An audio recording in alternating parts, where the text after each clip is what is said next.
Hi mga ka-chubby! Samahan nyo nga po kami sa aming kaganapan ngayong araw, June 23, 2026. For today's video nga po ay pangatlong araw na nga ni Saiki na pumapasok sa school. At syempre sa pagkagising natin ay paulit-ulit lang naman ang ating gagawin. Magluto ng almusal at paliguan ng ating anak. At pagkatapos ay bihisan sila at pakainin bago pumasok sa school. At sana naman mga ka-chubby ay hindi nga kayo magsawa sa kakanood ng aking mga videos. Dahil for sure, ito na nga yung gagawin kong palaging content.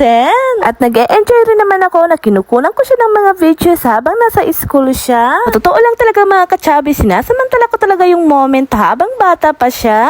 Ika nga naman ang mga matatanda, minsan lang sila bata, kaya habang may pagkakataon ka pa, kung sayangin yung moment habang bata pa sila. Dahil pag sila nagdalaga at nagbinata na, ay talagang mabibisi na yan for sure sa ibang mga bagay. That's why, for the video palaging inyong ka-chubby ma. O siya, dyan nga ay lumabas na kami ng bahay para papuntang school. At heto sa Saikin at nakita pa yung ninang niya at abay humihingi ng baon. Sanay na nga sa Saikin sa ninang niya kaya apaka walang hiya kung humingi.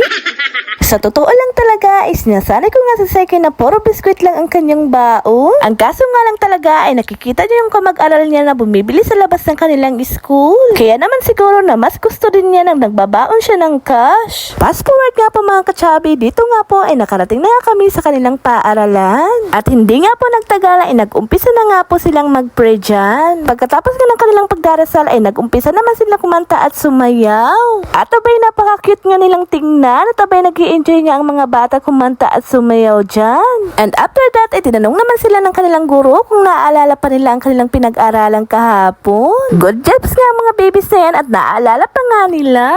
At sa bandang dito naman ay pinabibilang ng kanilang guro kung ilan silang babae at lalaki dyan. Very good naman at lahat sila ay nakikinig at nagbibilang. Sa bandang dito nga ay ginawa ng kanilang guro yung hindi nakagawa ng mga nimtag dahil nga nakalimutan. At habang busy nga ang kanyang guro gumawa ng mga nimtag ng mga kaklase niya ay pinagsulat at pinagdrawing ko nga muna dyan si Saiki. Para nga naman hindi siya maboard at hindi nga siya magpasaway dyan. At hindi rin naman nagtagal ay nag-back to lesson naman sila. At dyan nga ay sinulat ng kanilang guro yung pinakaunang litra ng kanilang pangalan. Bali nga ang ginawa ng kanilang guro ay tinawag sila isa-isa. At ituturo naman nila kung nasaan ang pinakaunang litra ng kanilang pangalan. Very good naman si Saiki at agad niyang nalaman. At pagkatapos nga niyan ay pinag-resist na nga sila ng kanilang guro. Ay scramble nga po yung pinili ni Saikin sa binigay na pera ng kanyang ninang. Thank you po. At kahit pa paano ay naparisan nga ang kanyang biskwit dyan. At pagkatapos nga nilang lahat mag-recess ay gumawa naman sila ng activity. Balik ang kanina yung mga nakuha nilang una